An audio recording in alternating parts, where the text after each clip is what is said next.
Arya sangat sibuk pada hari kerja. Sejak mengambil alih grup keluarga Wiratama, dia hampir tidak pernah punya waktu untuk istirahat, apalagi menikmati akhir pekan atau liburan. Dia jarang bisa pulang untuk makan malam, dan bahkan ketika bisa, biasanya langsung menuju ruang kerjanya dan melanjutkan pekerjaan. Namun kali ini, pria sibuk itu secara mengejutkan memiliki waktu luang besok sore, dan ia ingin menemaninya mengunjungi ibunya. Laras tidak bisa menahan diri untuk tidak bertanya-tanya, mungkinkah Arya mengetahui sesuatu? Apakah dia sudah menyelidiki keberadaan ibunya kemarin? Atau mungkin dia hanya merasa iba? Tapi Laras tidak membutuhkan belas kasihan, apalagi dari Arya. Dengan tenang, Laras meletakkan sumpitnya dan bertanya, "Apa yang kamu tahu?" Dia berharap Arya tidak mengetahui apapun. Tidak ada orang yang suka diselidiki, terutama soal yang dia tidak ingin bicarakan. Arya menatapnya bingung. "Apa yang seharusnya aku tahu?" tanyanya. "Untuk apa kamu tiba-tiba ingin menemui ibuku tanpa alasan?" Laras bertanya sedikit was-was. Arya hanya tersenyum kecil. "Bukan tanpa alasan. Kebetulan besok sore aku tidak ada rencana, jadi kupikir aku bisa mengantarmu mengunjungi ibumu dan Oma. Lagi pula kita masih belum bercerai, dan dia tetap ibu mertuaku. Aku punya kewajiban untuk membuat ibumu merasa tenang mempercayakanmu padaku," jawab Arya dengan tenang. Laras tetap ragu. Tatapan Arya yang tiba-tiba berubah tajam membuatnya terkejut. "Kamu bertanya padaku tadi apa yang aku tahu, tapi kamu belum menjawabnya. Apa yang sebenarnya kamu sembunyikan?" Arya menekankan, "Ini bukan pertanyaan biasa." Arya yakin bahwa Laras sedang menyembunyikan sesuatu darinya. Sesaat, Laras tak tahu harus bereaksi bagaimana. Apakah Arya benar-benar tahu tentang kunjungannya ke panti jompo kemarin? Laras menghela napas lega ketika Arya menebak. "Apakah ibumu melihat berita online?" Syukurlah Arya belum mengetahuinya. Laras menutupi perasaannya, "Mungkin saja.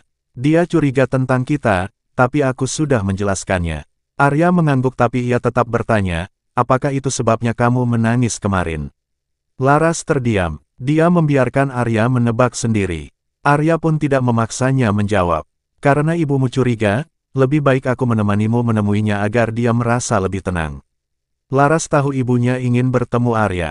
Sebagai seorang guru yang cerdas, ibunya mungkin tidak sepenuhnya percaya pada penjelasan Laras kemarin. Membawa Arya bersamanya mungkin akan membuat ibunya lebih yakin. "Baiklah, jam berapa besok kita pergi?"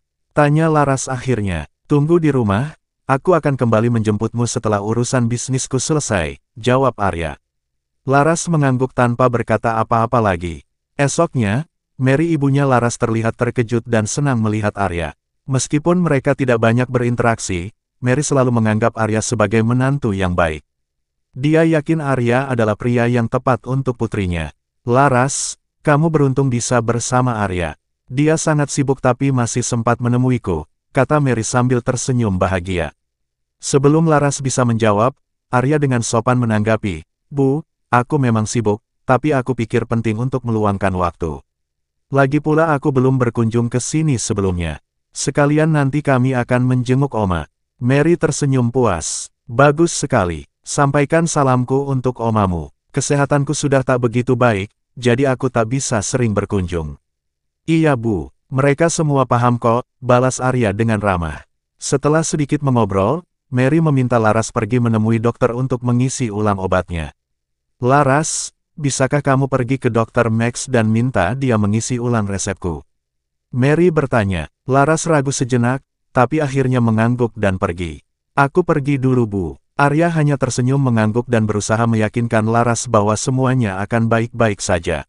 Setelah Laras pergi, Arya berpaling kepada Mary dan bercanda, "Bu, aku ingin mengadukan perilaku buruk Laras."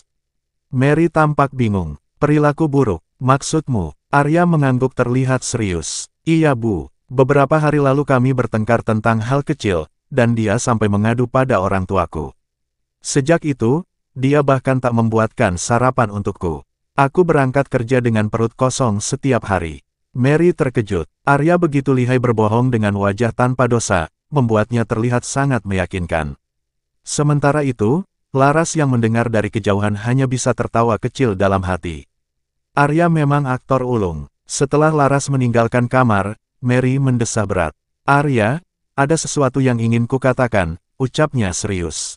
"Apa itu Bu?" Jawab Arya lembut. Saya tak punya banyak waktu lagi. Mary memulai dengan nada sedih.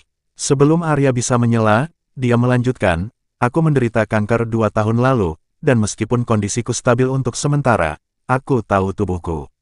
Waktuku sudah hampir habis. Arya terdiam, tak tahu harus berkata apa. Mary melanjutkan dengan lembut, aku bersyukur Laras menikah denganmu. Dia mencintaimu Arya. Jika suatu hari nanti kamu tak lagi mencintainya, aku hanya memintamu untuk jangan menyakitinya.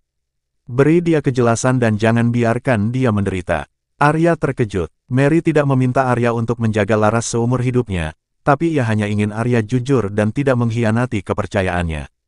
Keluarga Laras adalah keluarga biasa, bahkan dari keluarga dengan orang tua tunggal. Namun, ibunya adalah seorang guru yang sangat dihormati oleh para siswa di sekolah, dan dikenal sebagai guru yang memiliki moral tinggi serta karakter yang baik. Awalnya, Arya berpikir bahwa dengan seorang ibu yang berprofesi sebagai guru, seharusnya Laras memiliki karakter yang baik pula. Setelah mereka menikah, Laras selalu berusaha semaksimal mungkin untuk menyenangkan Arya.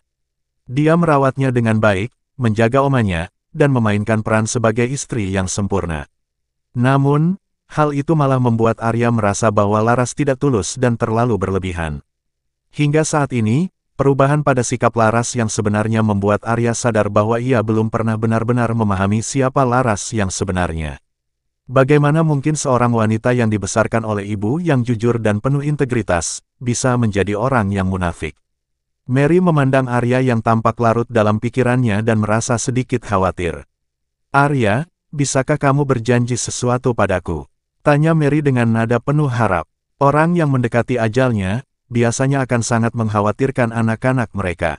Arya tersentak dari lamunannya dan menjawab dengan mantap, memberikan Mary kepastian tanpa ragu-ragu. Ibu, seperti yang ibu katakan, tidak ada yang tahu apa yang akan terjadi di masa depan. Aku tidak ingin membuat janji palsu bahwa aku akan selalu memperlakukan Laras dengan baik.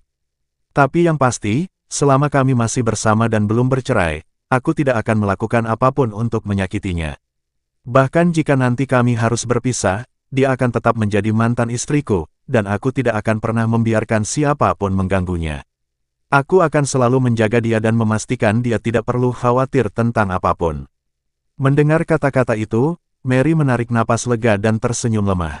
Dengan janji itu, aku bisa merasa tenang, katanya tampak lega. Arya sebenarnya telah meminta Dr. Max untuk tidak memberitahu Laras atau Mary tentang kondisi kesehatan Mary yang sebenarnya. Dr. Max menyetujui permintaan Arya tanpa banyak pertanyaan, dan saat Laras bertanya pada Dr. Max apakah suaminya telah menghubunginya, Dr. Max menyangkalnya. Laras pun yakin bahwa Arya tidak tahu apa-apa tentang kondisi ibunya, yang membuatnya merasa lebih tenang. Saat Laras kembali ke kamar rumah sakit, dia melihat ibunya, yang meskipun terlihat pucat, tertawa dan berbicara gembira dengan Arya. Mary tersenyum lembut dan berkata, "Kamu sudah kembali. Apa yang kalian bicarakan, Bu?" Tanya Laras lembut, lalu duduk di dekat ibunya. Mary pura-pura marah dan berkata, "Kami baru saja membicarakanmu. Kamu ini keterlaluan, bertengkar adalah satu hal wajar, tapi membiarkan Arya bekerja dengan perut kosong itu keterlaluan." Laras melirik Arya dan mengutuknya dalam hati, tidak tahu malu. Arya tersenyum dan berkata, "Bu, jangan salahkan dia. Aku hanya menyebutkannya secara sepintas. Tidak sarapan bukanlah masalah besar, setidaknya aku tidak harus membangunkannya terlalu pagi." Mendengar itu, Mary merasa senang. "Kamu terlalu memanjakannya," katanya dengan nada puas. Setelah meninggalkan panti jompo, Laras duduk di kursi penumpang dan menatap Arya dengan penuh minat. Arya merasa sedikit canggung dengan tatapan Laras dan berpura-pura bingung. "Mengapa kamu menatapku seperti itu?" tanyanya. Laras tersenyum nakal, "Arya, kamu ini seperti anak sekolah dasar." Arya merasa malu, "Maksudmu apa?" "Mengadu itu cuma hal yang dilakukan anak sekolah dasar," kata Laras sambil tertawa. Tatapan Laras membuat Arya merasa sedikit diremehkan. Ia merasa wajahnya berubah memerah dan tak bisa menyembunyikan rasa malunya. "Aku melakukan semua itu hanya untuk membuat ibumu merasa tenang," jawab Arya dengan nada defensif, mirip anak kecil yang merasa disalahkan. Laras tertawa pelan. "Baiklah, aku akan memaafkanmu. Tapi aku harus berterima kasih bukan?" Arya menegangkan wajahnya, hendak mengatakan bahwa tidak perlu, tapi ia kemudian teringat sesuatu dan matanya bersinar. Jika kamu benar-benar ingin berterima kasih padaku, buatkanlah sarapan untukku mulai besok. Laras memutar matanya, merasa heran. Sarapan lagi, kamu bisa beli di luar. Di luar tidak bergizi, jawab Arya tanpa ragu. Laras mencoba berkelit lagi, kalau begitu kamu bisa menyewa pembantu. Arya mengerutkan kening. Laras, apakah kamu benar-benar tidak ingin membuatkan sarapan untukku? Laras terdiam sejenak. Arya, apa kamu tahu? Aku sudah terbiasa membuatkan sarapan untukmu selama 3 tahun. Tapi pernahkah kamu memikirkan bagaimana sulitnya bagiku? Aku bangun jam 5 pagi setiap hari, bahkan ketika malam sebelumnya kita begadang hingga larut. Sarapan yang kamu makan setiap pagi adalah hasil dari pengorbananku. Tapi kamu tidak pernah menghargainya Arya. Kamu menerimanya begitu saja. Arya terdiam. Kata-kata Laras menamparkan kesadarannya. Dia tahu bahwa selama ini dia selalu menerima perbuatan Laras tanpa pernah berpikir betapa sulitnya itu bagi istrinya. Setelah itu, keduanya terdiam sepanjang perjalanan hingga mereka tiba di rumah keluarga Wiratama. Saat tiba di sana, Oma Tania sangat senang melihat keduanya kembali. Laras, apakah Arya memperlakukanmu dengan baik? Apakah dia membuatmu tidak bahagia? Tanya Oma Tania dengan penuh perhatian. Laras tersenyum dan menjawab, tidak Oma. Arya memperlakukan aku dengan sangat baik. Dia bahkan menemaniku mengunjungi ibuku hari ini. Arya yang mendengar jawaban itu merasa lega, meskipun masih tersimpan rasa bersalah dalam hatinya. Laras selalu menjadi orang yang berbagi kabar baik, tetapi menyimpan kabar buruk untuk dirinya sendiri. Dia merawat ibunya dan keluarga Wiratama dengan penuh perhatian, menganggap mereka sebagai keluarga dan tetua yang perlu dilayani. Kali ini, suasana makan malam sangat berbeda dibandingkan dengan perjamuan keluarga terakhir yang berakhir dengan ketegangan. Hari ini penuh kehangatan dan kebahagiaan. Tawa dan percakapan mengisi ruangan saat keluarga menikmati makanan mereka, dan waktu berlalu dengan cepat. Ya ampun, ini sudah larut. Kenapa kalian tidak menginap saja malam ini daripada kembali? Kata Oma Tania sambil melihat jam. Dia menggenggam tangan Laras, seakan tak ingin melepaskannya. Laras memandang Arya dengan ragu.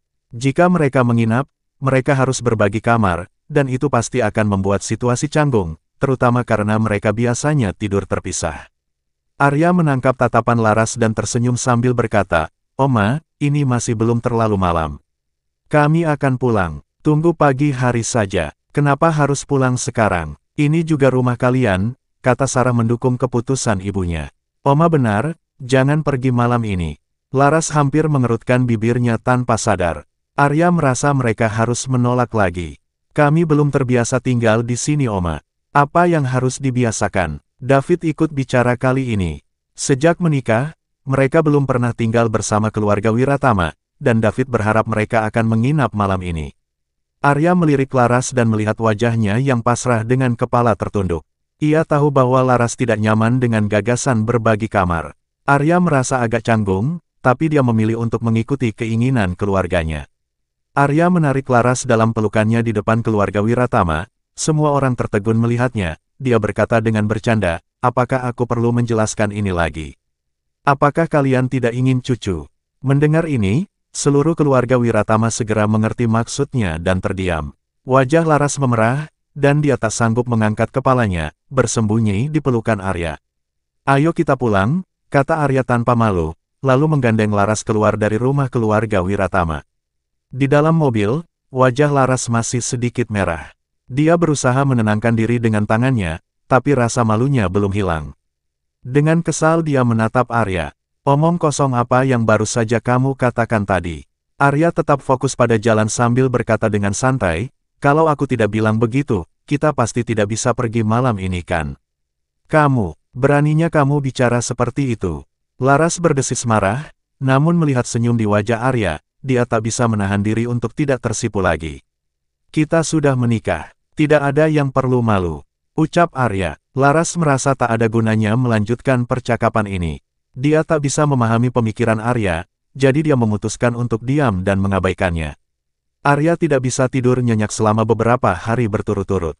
Saat pagi tiba, dia turun ke bawah, menguap lebar, berpikir dia harus berangkat kerja lagi dengan perut kosong.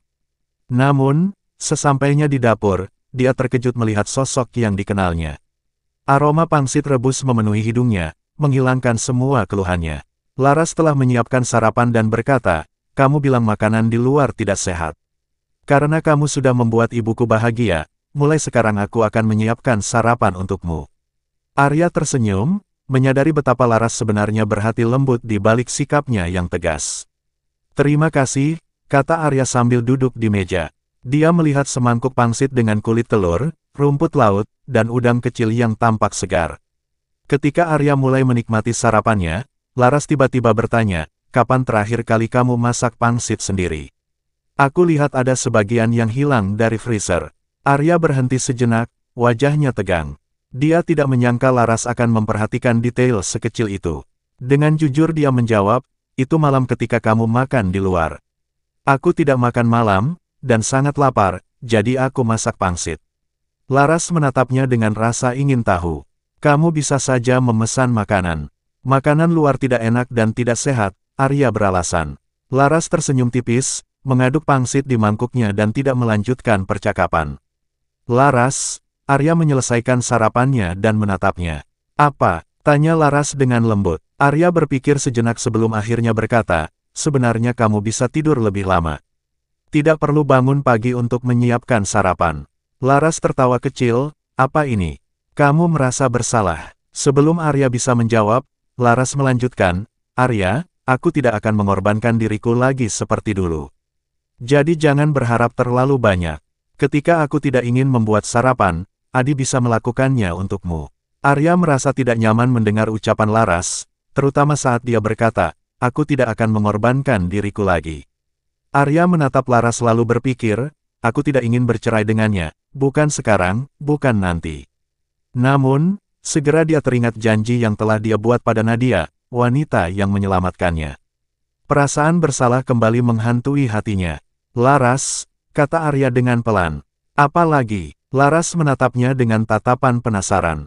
Arya terdiam sejenak sebelum bertanya, "Apakah kamu benar-benar merasa dirugikan selama ini?" Laras menundukkan kepala, menggigit bibirnya. Ketika dia menatap Arya lagi, wajahnya sudah tanpa keluhan. Tidak ada gunanya membicarakan ini lagi. Semua sudah berlalu. Arya terdiam sejenak, lalu mengangguk.